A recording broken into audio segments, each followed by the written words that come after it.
गुरु अर्जुन देव आते हैं। 1581 से 16, ये बहुत ही इंपॉर्टेंट, गुरु अर्जुन देव का रोल काफ़ी ज़्यादा था। तो ये सबसे, अगर इंपॉर्टेंट की बात करते हैं तो यही सबसे, गुरु अर्जुन देव सबसे इंपॉर्टेंट है, ठीक है। तो हरमिंदर साहब ने स्वर्ण मंदिर की स्थापना की थी इन्होंने।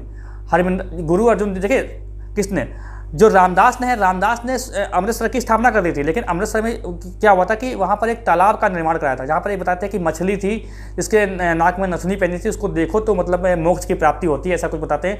तो इसके चारों ओर क्या हुआ था कि एक जो है मंदिर की स्थापना की थी, जिसको बोलते थे स्वर्ण मंदिर। अब यहाँ पर जो स्वर्ण है, स्वर्ण की जो कारीगरी है वो किसने कराई थी? तो स्वर्ण की जो कारीगरी है वो कराई थी महाराजा रणजीत सिंह ने। महाराजा रणजीत सिंह ने इसकी कारीगरी करवाई थी, ठीक है। तो स्वर्ण मंदिर की, और अगर स्वर्ण मंदिर की अगर बात करते हैं कि नींव, अगर स्वर्ण मंदिर की बात करें नींव, तो नींव किसने रखी थी? तो नींव रखी थी मियाँ, एक मिनट साफ करो पूरा, मियाँ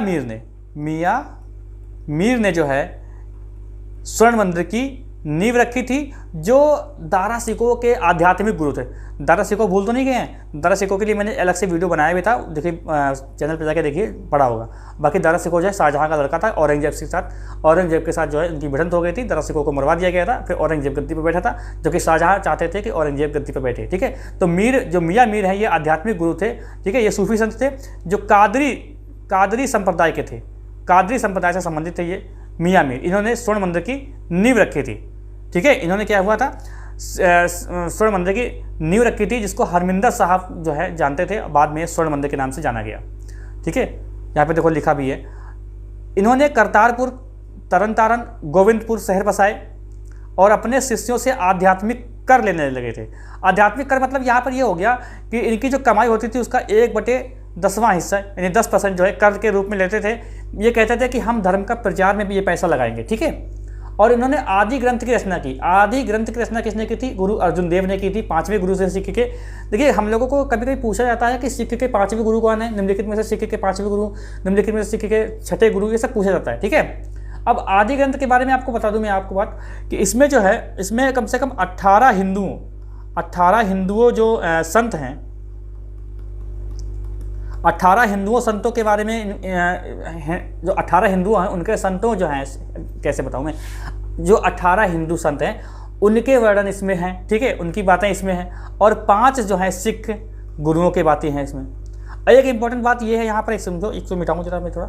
एक इंपॉर्टेंट बात ये भी है, जो गुरु नानक देव है ना, गुरु नानक देव, इनके जो उपदेश हैं उनको क्या कहते हैं? उपदेश, उनको क्या कहा गया है इसमें? जो आदि ग्रंथ है इसमें जो गुरु नानक जी के उपदेश हैं, इनको क्या कहा जाता है? तो उसको बोलते हैं जपुजी, ठीक है, जपुजी, ये ध्यान रखिएगा। गुरु नानक देव के जो उपदेश हैं आदि ग्रंथ में, उसको क्या कहा जाता है? जपुजी, ठीक है, जपुजी। और हिंदुओं की अगर बात करते हैं तो हिंदुओं के संत कौन कौन से? अब यहाँ तो 18 की बात है, यहाँ पर आप सुन लीजिए कौन कौन से इंपॉर्टेंट है।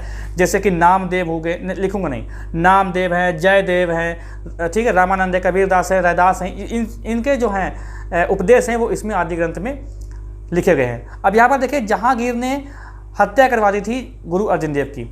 जहांगीर ने क्यों करवा दी थी? क्योंकि जो जहांगीर का पुत्र था खुसरो ने विद्रोह कर दिया था। और खुसरो ने विद्रोह करके क्या किया था कि ये अर्जुन देव की शरण में चले गए थे। तो इसीलिए जो है नाराज़गी के कारण इतना नाराज़ हो गए थे जहांगीर की इनकी हत्या करवा दी थी, इनको मृत्यु दंड दे दिया था।